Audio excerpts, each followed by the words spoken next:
বহুল প্রতীক্ষার পরে শিবা রাজকুমার উপেন্দ্র ও রাজবীর শেট্টি অভিনীত 45 মুভিটি চলে এসেছে। তো আমিও চলে আসলাম এটার এক্সপ্লেইন নিয়ে। তোমাদের জন্য এত কষ্ট করে নতুন নতুন সিনেমার গল্প নিয়ে আসি, তাহলে তো একটা লাইক আমি আশা করতেই পারি। কোনো স্পয়লার না দিয়ে চ্যানেলটা সাবস্ক্রাইব করে চলো তাহলে গল্পের গভীরে ঢুকে পড়া যাক। সিনেমার শুরুতেই দেখা যায় টাকলা করে একটা লোক বাড়ি থেকে বের হয় অফিসে যাওয়ার উদ্দেশ্যে। রাস্তায় খুব একটা জ্যামও ছিল না। সে গিয়ে একটা সিগন্যালে দাঁড়ায়। ঠিক তখনই ওর ফোনে একটা কল আসে। যখন সে কথা বলতেছিল তখনই সেখানে কয়েকটা হিজড়া চলে আসে আর ওর থেকে টাকা চায়, কিন্তু একটা টাকাও দেয় না সেই টাকলা লোকটা। এর জন্য হিজড়াগুলো ওকে এটা ওটা বলে সেখান থেকে চলে যায়। লোকটার নাম ভিনায়। কিছুক্ষণের মধ্যেই রাস্তার সিগন্যালটা ছেড়ে দেয়। অন্য সবার মতো ভিনায়ও যাচ্ছিল তার উদ্দেশ্যে। সে ফোনে কথা বলছিল, এর জন্য হঠাৎ করে একটা কুকুর চলে আসে ওর গাড়ির নিচে পড়ে যায়। কুকুরটার খুব বাজে অবস্থা হয়ে যায়। সে রাস্তার পাশে থাকা ব্যারিকেডের সাথে ধাক্কাও লাগে। এগুলোতে খানিকটা থতবত খেয়ে যায় ভিনায়। কুকুরটার কি হলো সেটা না দেখেই সেখান থেকে তাড়াহুড়ো করে সে বের হয়। ঠিক তখনই একটা ট্রাক এসে মেরে দেয় ভিনায়কে। গাড়িটা নিয়েই পড়ে যায় ভিনায় আর সেখানেই মারা যায়। কিছুক্ষণের মধ্যেই দেখা যায় ঘুমটা ভেঙে যায় ওর। আসলে সে এতক্ষণ স্বপ্ন দেখছিল। স্বপ্নের কথাগুলো মনে পড়ে অনেক বাজে অবস্থা হয়ে যায় ভিনায়ের। কি করবে সে কিছুই বুঝে উঠতে পারছিল না। ঠিক তখনই ওর মা চলে আসে। মা ওকে দেখে বুঝতে পারছিল যে কোনো একটা ঝামেলা তো আছেই। ওকে জিজ্ঞেস করার পরও সে কিছুই বলে না। তারপর সকালের সব কাজ করতে থাকে ভিনায়, আর বারবারই সেই স্বপ্নটার কথাই চিন্তা করছিল।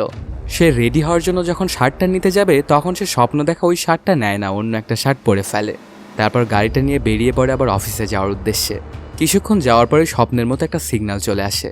সে খেয়াল করে দেখতে পায় স্বপ্নে যে তার দুই পাশে যাদেরকে সে দেখেছিল এখনও ঠিক তাদেরকেই দেখতে পাওয়া যাচ্ছে। তারপর ওর ফোন একটা কলও আসে, কিন্তু কলটা ধরে না ভিনায়। কিছুক্ষণের মধ্যেই ওখানে চলে আসে দুজন হিজড়া। আসলে স্বপ্নে ভিনায় যাদেরকে দেখেছিল সেই হিজড়াগুলো এসেছিল ওর থেকে টাকা চাওয়ার জন্য, কিন্তু এবারও টাকা দেয় না ভিনায়। এখনও ঠিক আগের মতোই হিজড়ারা এটা ওটা বলে সেখান থেকে চলে যায়। ভিনায় এবার গাড়িটা খুবই সাবধানে চালাচ্ছিল। তারপরেও হঠাৎ করে ও কুকুরটা চলে আসে ওর গাড়ির নিচে এবং পরে অ্যাক্সিডেন্ট হয়ে যায়। খুব বাজে অবস্থা হয়ে যায় কুকুরটার। কিন্তু ভিনায় এবারও ঠিক স্বপ্নের মতোই সেখানে কুকুরটার কি হয়েছে সেটা না দেখেই তাড়াহুড়ো করে পালায়। তবে এবার গাড়িটা সে আরেকটু সাবধানে চালাচ্ছিল। এরকম করে সে কোনো মতো চলে আসে অফিসে। মনে মনে ভাবতে থাকে হয়তোবা তার জীবনটা বেঁচে গিয়েছে, কিন্তু তারপরেও স্বপ্নের কথাটা বারবারই মনে করে সে চিন্তায় পড়ে যায়। অফিসে গিয়েই নিজের কম্পিউটারটা নিয়ে বসে পড়ে, কিন্তু কোনোভাবেই শান্তি পাচ্ছিল না ভিনায়। তখন সে নেটে গিয়ে সার্চ করে যে মৃত্যুর পরে আসলে কি ঘটে। সে একটা ওয়েবসাইটও খুঁজে পায়, সেখানে একটা ডকুমেন্টারি বানানো আছে সেই ব্যাপারটা নিয়ে। সেটাই দেখতে শুরু করে ভিনায়। মানুষের যখন মৃত্যু হয়ে যায় তখন আত্মাটা শরীর থেকে বের হয়। সেটা কোথায় যাবে কিছুই বুঝে উঠতে পারে না। তখন আবার শরীরে পুনঃপ্রবেশ করতে যায়, কিন্তু যে দিক দিয়েই ঢোকে না কেন অন্য দিক দিয়ে বের হয়ে যায়। কোনোভাবেই সেই আত্মাটা শরীরের মধ্যে ঢুকতে পারে না। ঠিক তখনই যমরাজের দুই সেনা চলে আসে আর চেন দিয়ে ধরে ফেলে সেই আত্মাটাকে। তারপর টানতে টানতে নিয়ে যেতে থাকে। আত্মাটা ওদের হাত থেকে বাঁচার অনেক চেষ্টা করে, কিন্তু লাভ তেমন একটা হয় না। যমরাজের ওই দুই সৈন্য আত্মাটাকে নিয়ে সরাসরি চলে আসে যমরাজের কাছে। তখন ওর পাপ পুণ্য বিচার করার জন্য ওকে 45 দিন সময় দেওয়া হয়। এরপরে ডিসাইড করা হবে যে সে স্বর্গে যাবে নাকি নরকে যাবে। এইটুকু দেখার পরে হঠাৎ করে একজন এসে ভিনায়কে জানায় কেউ একজন আপনার জন্য নিচে অপেক্ষা করছে। তারপর ভিনায় যায় ওদের সাথে দেখা করার জন্য। ওদের দুজনকে দেখেই কেমন জানি রাউডির মতো মনে হচ্ছিল। প্রথম থেকে ওরা খারাপ ব্যবহার করছিল ভিনায়ের সাথে। সে কিছুতেই বুঝে উঠতে পারছিল না যে ভিনায়ের সাথে এমন ব্যবহার তো ওরা কেন করছে। ভিনায় বারবারই ওদেরকে জিজ্ঞেস করছিল, কিন্তু ওরা কিছুই বলছিল না আর খারাপ ব্যবহার করেই যাচ্ছিল। তখন ভিনায় জানায় আমি কিন্তু কম্ফু জানি, তো আমার সাথে এরকম আউল ফল করেন না আপনারা। এটা শুনে ওদের মাথাটাই যেন নষ্ট হয়ে যায় আর মারতে শুরু করে ভিনায়কে। অনেকক্ষণ মারধর করার পর টানতে টানতে ওকে অফিস থেকে বাহিরে বের করে আনে। কিছুক্ষণের মধ্যেই সেখানে চলে আসে একটা গাড়ি। ওটার ভেতরে ভিনায়কে তুলে নিয়েই যেতে থাকে। গাড়িটা দেখতে একটু আজবই ছিল। অনেকক্ষণ গাড়ি চালানোর পরে ওরা শুনশান একটা মাঠের মধ্যে চলে আসে। এই ফাঁকা মাঠের মধ্যে একটা ওয়্যার হাউস দেখতে পাওয়া যায়। গোটা ওয়্যার হাউস একদম গরু দিয়েই ভর্তি ছিল। দেখা যায় ওখানে একজন দুধ দহন করছিল গরুর। কিছুক্ষণের মধ্যে গাড়িটা ঢুকে যায় সেই ওয়্যার হাউসের মধ্যে, আর ভিনয়কে টানতে টানতে নিয়ে আসে ওই লোকটার কাছে। তারপর ওকে গিয়ে বলে যে ধরে এনেছি বস ওকে। তার পরপরই দেখা যায় ভয়ঙ্কর এক লোককে। ওর সকল স্টাইলই কেমন যেন একটু আজব। ওনার নাম হচ্ছে রায়াপ্পা। কেন জানি তাকে অনেকটাই রাগান্বিত দেখা যাচ্ছিল। এখানে এত লোকজনকে দেখে ভিনয় তো অনেক ভয় পেয়ে গিয়েছিল। কি করবে সে কিছুই বুঝে উঠতে পারছিল না। আর কেনই বা তাকে এখানে ধরে আনা হয়েছে এটাও তো জানে না ভিনয়। কিছুক্ষণের মধ্যে ওর হাতে একটা ফুলের মালা দেওয়া হয়। তারপর পরই দেখা যায় ভিনয় তার গাড়িটা দিয়ে যে কুকুরটা মেরেছিল সেই কুকুরটাকে একটা টেবিলের উপর শোয়ানো, আর সেটার পাশে গিয়েই মন খারাপ করে দাঁড়িয়ে আছে রায়াপ্পা। তারপর ভিনাইকে বলা হয় কুকুরটাকে মালা পরানোর জন্য। ভয়ে ভয়ে এগিয়ে যায় ভিনাই আর কুকুরটাকে মালাটা পরিয়ে দেয়। এই ব্যাপারটাতে কেন জানি হঠাৎ করে আরো অনেক বেশি রাগান্বিত হয়ে যায় রায়াপ্পা আর মারতে শুরু করে দেয় ভিনাইকে। আসলে এই কুকুরটা তার অনেক বেশি পছন্দের ছিল, এমনকি সে নিজের মাও মনে করতো এই কুকুরটিকে। ছোট থেকে এই কুকুরটিকে পেলে পুষে বড় করেছিল রায়াপ্পা, এই জন্য সে ভিনাইকে অনেক মারধর করছিল। অনেকক্ষণ এমনটা চলার পরে ভিনাইকে ৪৫ দিনের সময় দেয়। একদম এক্স্যাক্টলি ৪৫ দিনের দিন তোকে আমি মেরে ফেলবো, যদি ভগবানও চলে আসে তারপরেও তোকে কেউ বাঁচাতে পারবে না আমার হাত থেকে। এই কথাটা শুনে তো অনেক ভয় পেয়ে যায় ভিনাই, আর সেখান থেকে দৌড়াতে দৌড়াতে আসে। অনেকক্ষণ দৌড়ানোর পরে সে চলে আসে পুলিশ স্টেশনে। সেখানে গিয়ে একদম পাগলের মতো আচরণ করছিল ভিনাই। তারপর থানার বড়বাবুর কাছে গিয়ে ভাঙাচুরোভাবে কাহিনীটা বলতে থাকে, কিন্তু ইন্সপেক্টর ঠিকঠাকভাবে ওর কোনো কথাই বুঝতে পারছিল না। এর জন্য ওর সাথে দুজন কনস্টেবলকে পাঠিয়ে দেয় ব্যাপারটা দেখার জন্য। ওরা একটা মোটরসাইকেল নিয়ে ভিনাইকে উঠিয়ে নিয়ে চলে আসে ওই জায়গাটাতে। চারিদিকে শুধু শুনশান মাঠ, যতদিকে চোখ দেয় শুধু ধুধু মরুভূমি। তবে সেখানে ওই রকম ওয়্যার হাউসের কোনো কিছুই ছিল না। এই ব্যাপারটা দেখে ভিনায়ও তো অবাক হয়ে যায়। সেও বুঝে উঠতে পারে না যে এটা কেমনে পসিবল। একটু আগে তো সে এখান থেকেই দৌড়ে পালালো, আর ওই ওয়্যার হাউসটার মধ্যেই তোকে থ্রেটও দেওয়া হয়েছিল, এমনকি মারধর করা হয়েছিল। তখন কনস্টেবল দুজন মনে করে যে হয়তোবা বিনয়ের মাথা নষ্ট হয়ে গেছে, এর জন্য সে আবল তাবল কথা বলছে। তখন ওকে সেখানে রেখেই চলে যায়। যাওয়ার সময় বলে যায়, এবার যদি ওদের সাথে তোমার দেখা হয় তাহলে ওদের কন্ট্যাক্ট ইনফো তুমি নিয়ে রেখো। কি করবে ভিনাই কিছুই বুঝে উঠতে পারছিল না। সেখান থেকে অনেক চিন্তিত হয়ে বাড়িতে এসে পৌঁছে ভিনাই। তারপর ল্যাপটপে আবার সেই ডকুমেন্টারিটাই দেখতে থাকে। যমরাজের সাথে দেখা করানোর পর ওই আত্মাটাকে নিয়ে আসা হয় আবার পৃথিবীতে, আর ছেড়ে দেওয়া হয় তার চিতার সামনে। ওই আত্মাটার চোখের সামনেই চিতাতে পুরো শরীরটা একদম রাখ হয়ে যায়। এখন আর কোনোভাবেই আত্মাটা ওই শরীরের মধ্যে ঢুকতে পারবে না। এতটুকু দেখার পরপরই হঠাৎ করেই ভিনাইয়ের মা তাকে অনেক জোরে জোরে ডাকতে শুরু করে। সে বাইরে গিয়ে খেয়াল করে দেখতে পায় চিতাটা যেমনভাবে জ্বলছিল ভিনাইয়ের বাইকটাও ঠিক তেমনভাবেই জ্বলছে। এটা দেখে তো অনেক বাজে অবস্থা হয়ে যায় ভিনাইয়ের, খুব ভয় পেয়ে যায় সে। তারপর নিজেকে সামলে একটা বালতিতে করে পানি নিয়ে গিয়ে সেটাতে পানি দিতে যাবে, ঠিক তখনই সেখানে আবারও চলে আসে রায়াপ্পা, আর আবারও এসে ওকে থ্রেট দিতে থাকে। বলে, তুই এই বাইক দিয়ে আমার মাকে মেরেছিলি তাই না, এর জন্য আজকে তার বাইকটা আমি পুড়িয়ে দিলাম, আর ঠিক ৪৫ দিন পর তোকেও ঠিক একইভাবে আমি মেরে ফেলবো। এই কথাগুলো শুনে অনেকটাই ভয় পেয়ে যায় ভিনাই। এগুলো থ্রেট দিয়েই ওরা সেখান থেকে চলে যায়। কিছুক্ষণের মধ্যে ওর ফোনে একটা কল আসে। দেখা যায় ওর প্রেমিকা কল দিয়েছিল। তারপর পরে ভিনাই দেখা করতে চলে আসে ওর প্রেমিকার সাথে। ওর নাম ছিল মেঘলা। তখন সে জিজ্ঞেস করতে থাকে ভিনাইকে যে তোমার কি হয়েছে, কেন তোমাকে এত চিন্তিত দেখাচ্ছে। তখন ওর সাথে আজকে যা যা ঘটেছিল সবকিছুই খুলে বলে ভিনয়। এগুলো শুনে তো অবাক হয়ে যায় মেঘলা। প্রথমে তো সে একদম বিশ্বাসই করতে পারছিল না, তবে ভিনাইকে সে তো অনেক দিন ধরেই চেনে, সে তো মিথ্যে কথা বলার ছেলে নয়। এই জন্য ওর কথাতে বিশ্বাস করে নেয় মেঘলা, আর বলে তোমাকে যদি কেউ এখন বাঁচাতে পারিস তাহলে সেটা একজনই আছে। এটা বলেই কল দেয় একটা লোককে। তখন সেই লোকটা মেঘলাকে বলে, তুমি আমার বাড়িতে চলে আসো মা। কিছুক্ষণের মধ্যেই তার স্কুটিটা নিয়ে ভিনাই আর মেঘলা চলে আসে ওই লোকটার বাড়িতে। দেখা যায় বিশাল একটা মেনশন। ওরা যে লোকটার কাছে এসেছিল ওর নাম হচ্ছে মুথু। তারপর অনেকগুলো গেট পার হয়ে অনেকগুলো দেহরক্ষী পার হয়ে চলে আসে সেই রুমের মধ্যে। দেখা হয় মুত্তুর সাথে।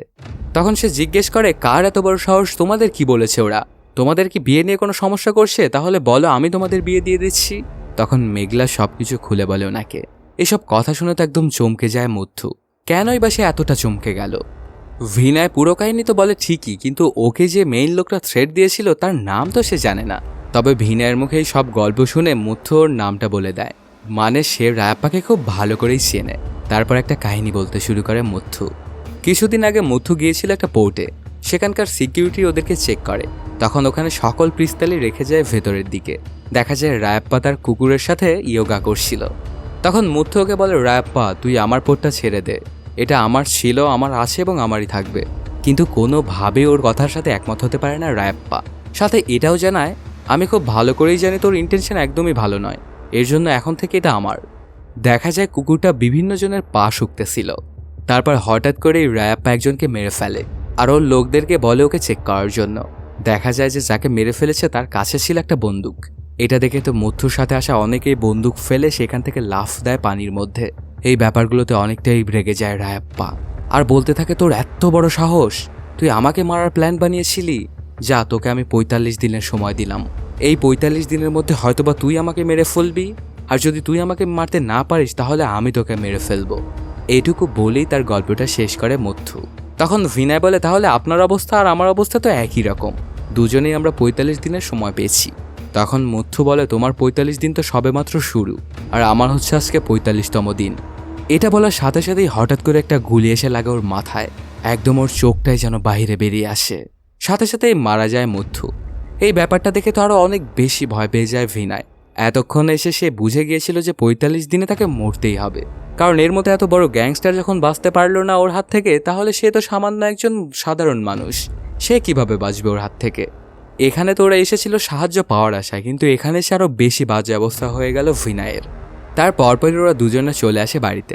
আসলে ভিনায় আর মেঘলা যে একে অপরকে ভালোবাসতো এটা ওর মাও জানতো। তার মায়ের মতো ছিল ওদের বিয়ের জন্য, খুব তাড়াতাড়ি হয়তোবা ওরা বিয়েটা করেও ফেলতো। বাহিরে মুষলধারে বৃষ্টি শুরু হয়ে যায়। মেঘলা ভিনায়ের সাথে রোমান্টিক আচরণ করছিল, কিন্তু ভিনার মনে তো ছিল মৃত্যু ভয়, এই জন্য কোনোভাবেই রোমান্টিক হতে পারছিল না ভিনায়। এভাবেই ওর দিন কাটতে শুরু করে। সবসময় ভিনায় অনেক টেনশনে থাকতো, এই বুঝি তাকে মেরে দেবে রায়াপ্পা। আসলে এভাবে মৃত্যুর ভয়ে বেঁচে থাকা সে তো মরে যাওয়ার থেকেও খারাপ। কয়েকদিন এভাবেই কেটে যায়।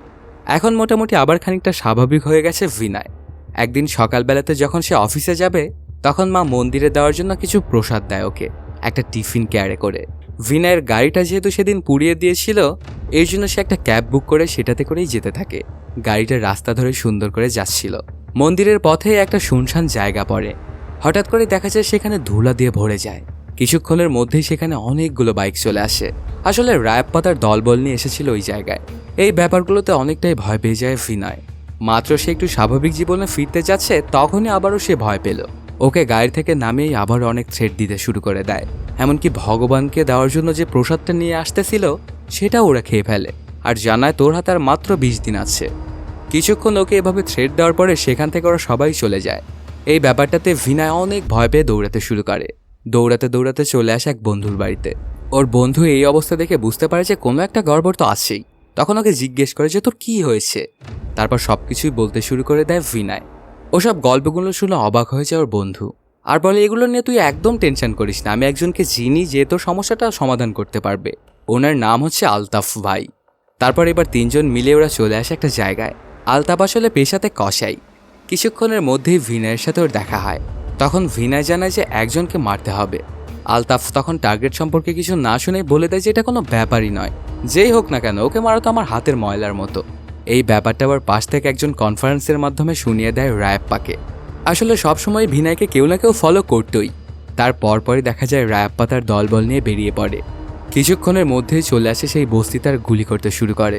একদম এলোপাথারি গুলি করছিল।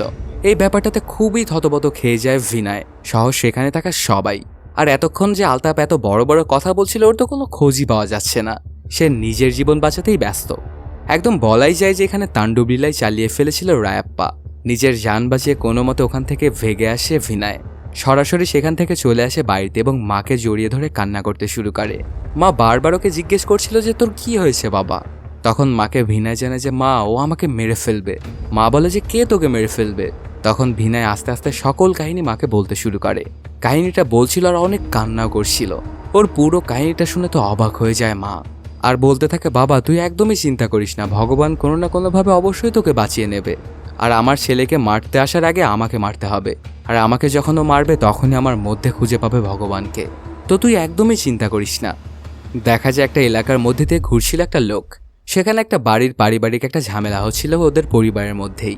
সেই লোকটা নেশা পানি করে আসে আর বাজে ব্যবহার করে তার বউয়ের সাথে। এগুলা নিয়েই ওদের মধ্যকার দ্বন্দ্ব। আর ঠিক এ কারণে দুই বাচ্চাকে নিয়ে ওই মহিলাটা বাড়ি থেকে বেরিয়ে যেতে যাচ্ছিল।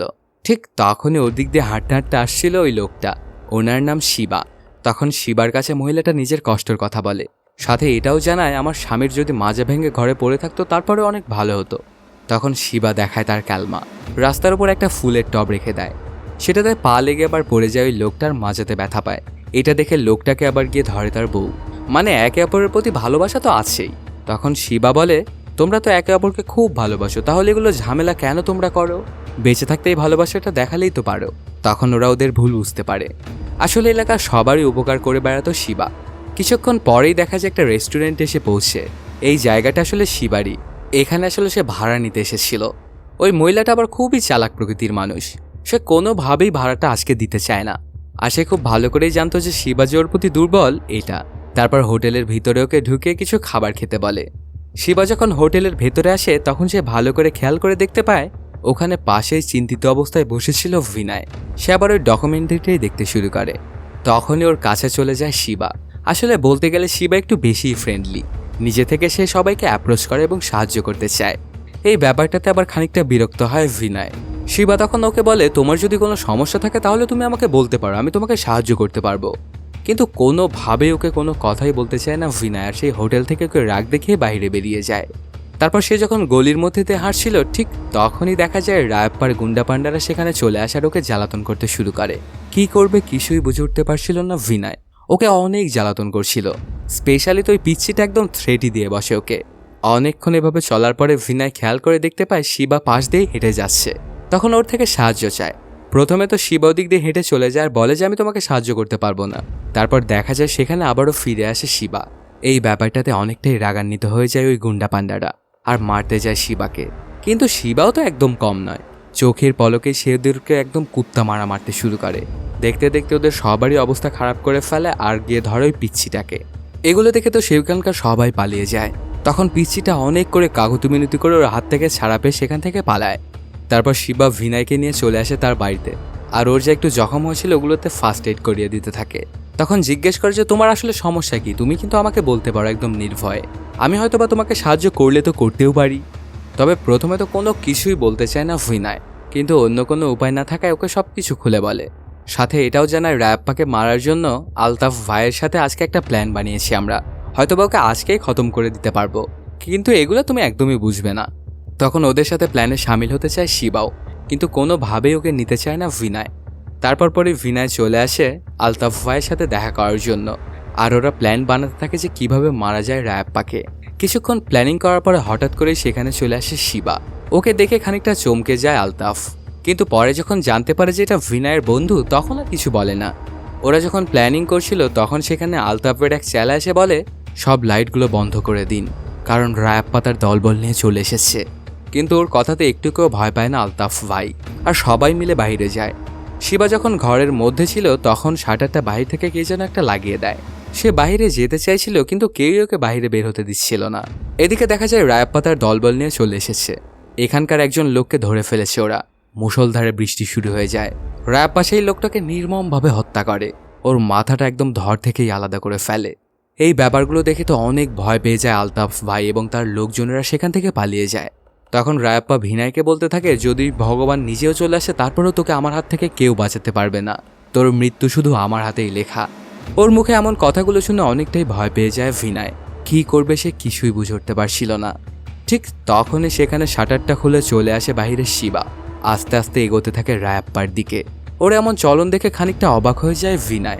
শিবা সরাসরি চলে যায় রায়াপ্পার কাছে। ওকে দেখে কেন জানি অনেকটাই ভয় পেয়ে যায় রায়াপ্পা। মনে হচ্ছিল যেন ভূত দেখে ফেলেছে। কিন্তু কেন সেই রকম সিম্পল একজন মানুষকে দেখে এতটা ভয় পাচ্ছে?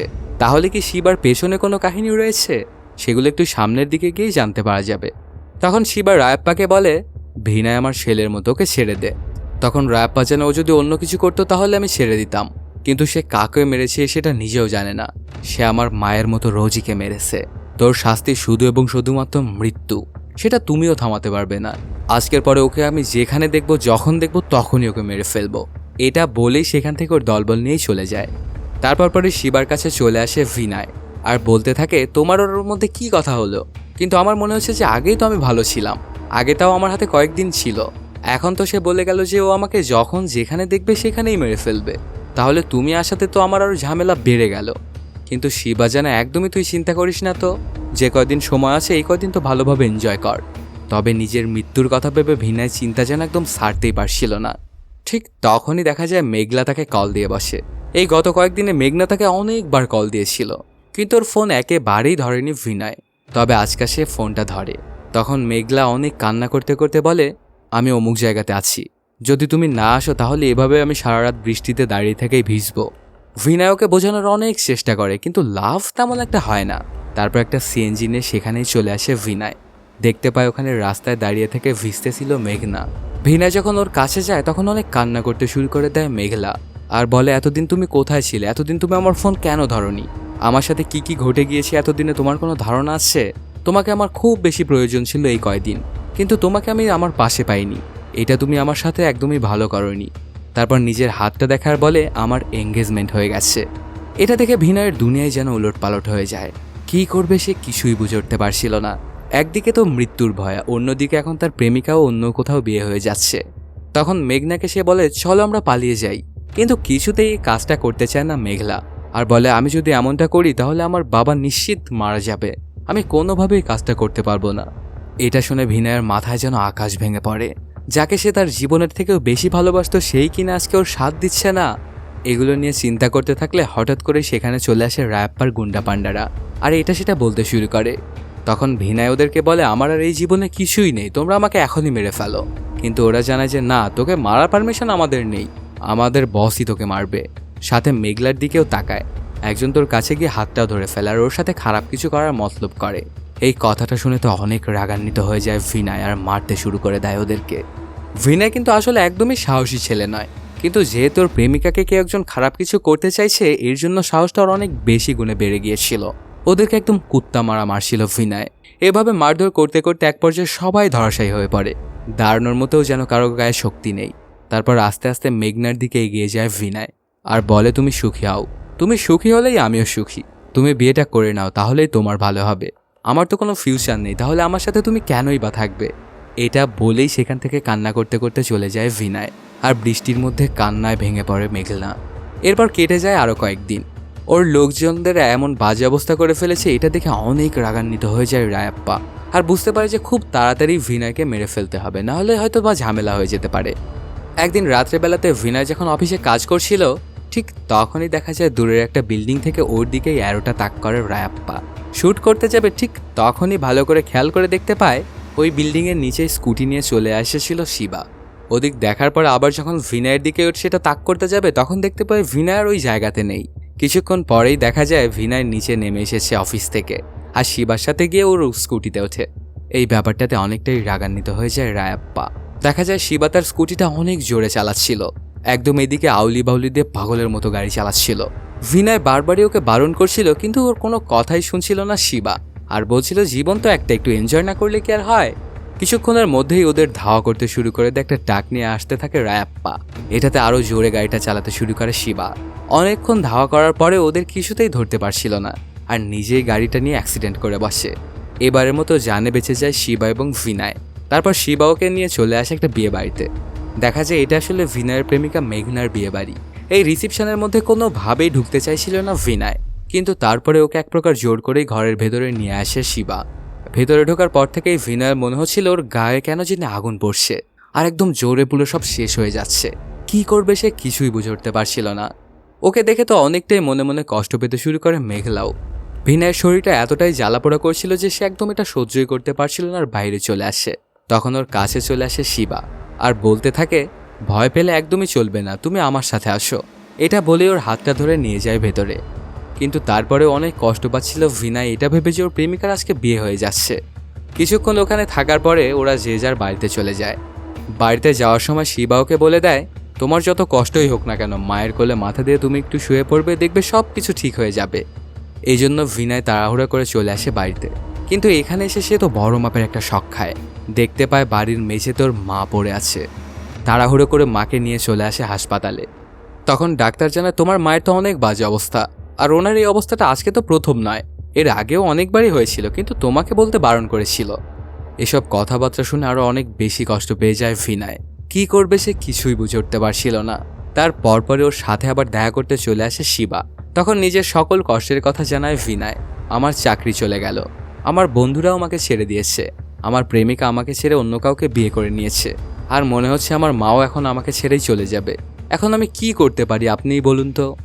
তখন শিবা ওকে বলতে থাকে প্রত্যেকটা মানুষেরই 5টা করে ভয় থাকে, তার মধ্যে 4টা তো তুমি পার করেই ফেলেছো, এখন বাকি শুধু মৃত্যু ভয়টা, সেটা তোমাকে সামনা করতে হবে। আমি বলি কি তুমি গিয়ে সরাসরি রায়াপ্পার সাথে দেখা করো, তোমাকে তো মারতে আসবে এটা শিওর, আগেই তুমি সেখানে চলে যাও ওর সাথে দেখা করার জন্য, তাহলে তোমার শেষ ভয়টাও কেটে যাবে। আর একদমই তুমি চিন্তা করো না, তোমার সাথে ভালো কিছুই ঘটবে আমি আশা করি। তখন শিবার কথা শুনে ভিনয় চলে আসে রায়াপ্পার সাথে দেখা করার জন্য। দেখা যায় কয়েক হাজার সোলজার নিয়ে দাঁড়িয়ে আছে একটা ফাঁকা ময়দানের রায়াপ্পা। ভিনয়ের সাহস দেখে তো সে ওকে প্রথমে একটু বাহবাই দেয়। তখন ভিনয় অনেক ইমোশনাল কথা বলে, কিন্তু লাভ তেমন একটা হয় না। কোনোভাবেই রায়াপ্পার মন গালাতে পারে না ভিনায়।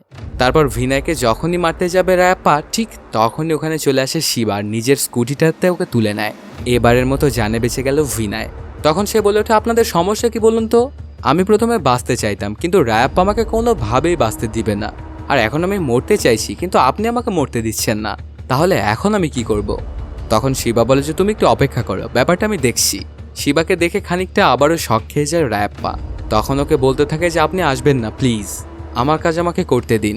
কিন্তু ওর কোনো কথাই শুনছিল না শিবা। তখন রায়াপ্পা তার লোকজনকে পাঠায় ওদেরকে মারার জন্য। তার পরপরই দেখা যায় শিবার ক্যালমা। সে ডাকতে শুরু করে দেয় বিভিন্ন দিকে মুখ করে। দেখা যায় বিভিন্ন দিক থেকে বিভিন্ন ভগবানের অবতার নেমে আসছিল, আর সবার চেহারাই ছিল আসলে শিবারই। মানে এতক্ষণে বোঝা যাচ্ছে যে শিবা আসলে ভগবান শিব। ওনার অনেকগুলো অবতার সেখানে চলে আসে। তারপর স্কুটিটাই হয়ে যায় বিশাল একটা অস্ত্র। দুই পক্ষের মধ্যে তুমুল মারামারি শুরু হয়, কিন্তু কোনোভাবেই রায়াপ্পারা শিবাদের সাথে পেরে উঠছিল না। শিবার অবতারগুলো ছিল অনেক বেশি পাওয়ারফুল এবং ভয়ঙ্কর। রায়াপ্পার লোকজনকে একদম কুত্তা মারতে শুরু করে দেয় ওরা কয়েকজন মিলে। চোখের পলকেই রায়াপ্পা সকল সোলজারকেই মেরে ফেলে। এখন শুধু জীবিত আছে রায়াপ্পা নিজেই। এদিকে শিবার সকল অবতারও গায়েব হয়ে গেছে। তখন শিবাকে রায়াপ্পা বলতে থাকে, আপনার এখানে নাক না গড়ালে চললো না নাকি? ওকে বাঁচানোটা কি আপনার এতই প্রয়োজন? এগুলো বলতে বলতে হঠাৎ করে এই ভিনায়ের মাথায় একটা বাড়ি দেয়। তারপর আরও অনেকগুলো মারে। এতে মাথা দিয়ে রক্ত বের হয়ে যায় ভিনায়ের। কিছুক্ষণের মধ্যেই দেখা যায় দাঁড়িয়ে যায় ভিনায়। তারপর শিবাকে বলতে থাকে, আমাকে বাঁচানোর জন্য আপনাকে খুবই ধন্যবাদ। আরও অনেক কথাবার্তা বলতে থাকে। তখন ওকে থামায় শিবা আর জানায়, তুমি আসলেই মারা গিয়েছো। ওই যে প্রথম সিনে যে দেখা গিয়েছিল যে ট্রাকের সাথে ধাক্কা খেয়েই তুমি মারা গিয়েছিলে, আসলে সেটা সত্যই ছিল। আর এই 45 দিন তোমার জীবনে কি কি হওয়া সম্ভব ছিল এগুলোই তোমাকে আমি দেখিয়েছি। শুধু এটা আসলে একটা সিনেমার মতো করে সাজিয়ে তোমাকে দেখানো হয়েছে, যেন ভালোভাবে তুমি বুঝতে পারো। আর এখানে তোমার 3টা ভুল হয়েছিল। তুমি তোমার মায়ের কথা অমান্য করে না খেয়েই বেরিয়ে গিয়েছো। দ্বিতীয়টা, ফোনে কথা বলতে বলতে গাড়ি চালানোটা একদমই তোমার উচিত হয়নি। আর তৃতীয়টা হলো, একটা কুকুরকে তুমি অ্যাক্সিডেন্ট করলে তোমার গাড়ি দিয়ে। তোমার তো ভালোভাবে দেখা উচিত ছিল যে সেটা বেঁচে আছে না মারা গিয়েছে। যদি বেঁচে থাকতো তাহলে তো ওকে তুমি একটু হেল্প করতে পারতে, কিন্তু সেটা তুমি করনি। আর আসলে রায়াপ্পা হলো স্বয়ং যমরাজ। তখন ভিনায় বলতে থাকে, আচ্ছা আমার মায়ের এখন কি অবস্থা? দেখা যায় ওর মা ছেলের জন্য বিভিন্ন পূজা অর্চনা করছিল। এটাতে ভিনায় খানিকটা খুশিও হয় আর খানিকটা কষ্টও পায়। আর এর মাধ্যমেই শেষ হয়ে যায় সিনেমাটি। তো বন্ধুরা, কেমন লাগলো আজকের এই এক্সপ্লেনটি জানাতে কমেন্ট করো। আর যদি এখনও চ্যানেলটা সাবস্ক্রাইব না করে থাকো তাড়াতাড়ি সাবস্ক্রাইব করে নাও। দেখা হচ্ছে নতুন কোনো ভিডিওতে। Till then, সায়োনারা।